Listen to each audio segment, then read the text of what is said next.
अस्सलामु अलैकुम वरहमतुल्लाहि वबरकातुहू।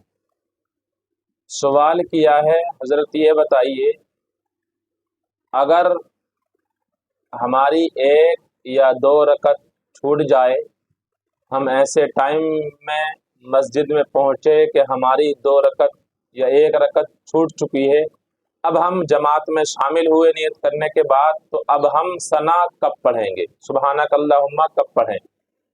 दूसरा सवाल ये है, हम मस्जिद में पहुंचे, इमाम साहब रुकू की हालत में थे, अब हम नियत करने के बाद सना पढ़ें या डायरेक्ट इमाम साहब के साथ रुकू में शामिल हो जाएं। इसके हवाले से आप सुने, दोनों मसलों की वजाहत आपके सामने मैं रखता हूं। आप मस्जिद में पहुंचे, पहले ये मसला सुन लें कि एक या दो रकत छूट जाए तो कब सना पढ़ें। आप मस्जिद में पहुंचे, आपने देखा मगरिब की नमाज है या इशा की है या फजर की है, यानी इन नमाजों में बुलंद आवाज से इमाम साहब क़िरात करते हैं।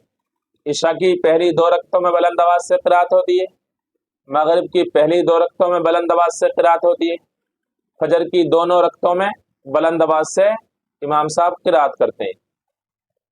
आप मस्जिद में पहुंचे, इमाम साहब बुलंद आवाज से क़िरात कर रहे थे, यानी जोर से पढ़ रहे थे, तो आप पर लाजिम है कि आप नियत करें।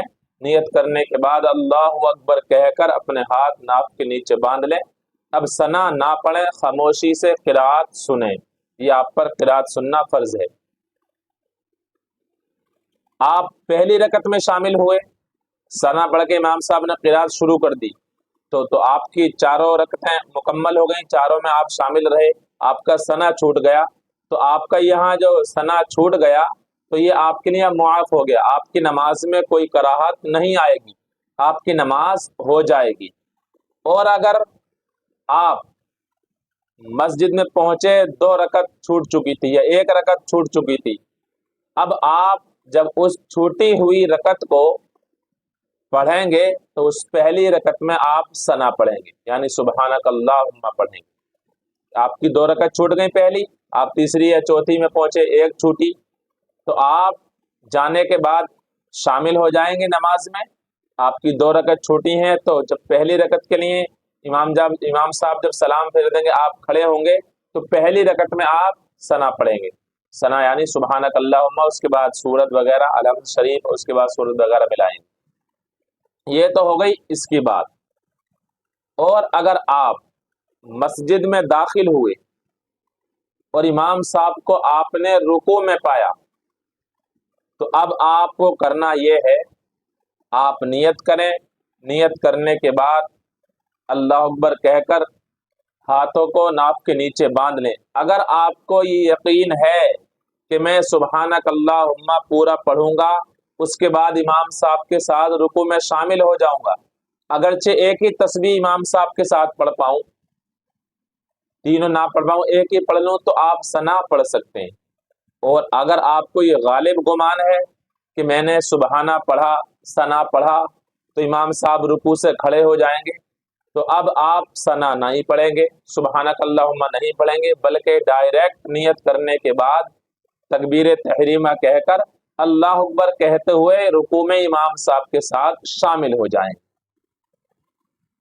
पहली रकात है तो आपका ये सना छूट गया, अब आपकी पूरी रकत है, आपको दो वाली पढ़ रहे हैं तो दोनों में शामिल हो गए, चार वाली पढ़ रहे हैं तो चार वाली में शामिल हो गए। अब जो ये आपका सना छूट गया, तो ये आपके लिए मुआफ है, आपकी नमाज में कोई दिक्कत, कोई कराहत, कोई परेशानी नहीं है, बल्कि आपकी नमाज हो जाएगी, क्योंकि आप दोनों रकत आपने पाली। और अगर तीसरी या चौथी में पहुंचे, इमाम साहब को रुकू में पाया, एक या दो रकत छूट चुकी थी, तो वही मसला है कि आप जब इमाम के सलाम फेरने के बाद खड़े होंगे, तो आप अपनी पहली रकत में जो छूटा हुई है उसमें सना पढ़ेंगे, आपकी नमाज मुकम्मल हो जाएगी। गुजारिश है, वीडियो अच्छी लगे तो अपने भाइयों तक जरूर शेयर करें। अस्सलामु अलैकुम वरहमतुल्लाह।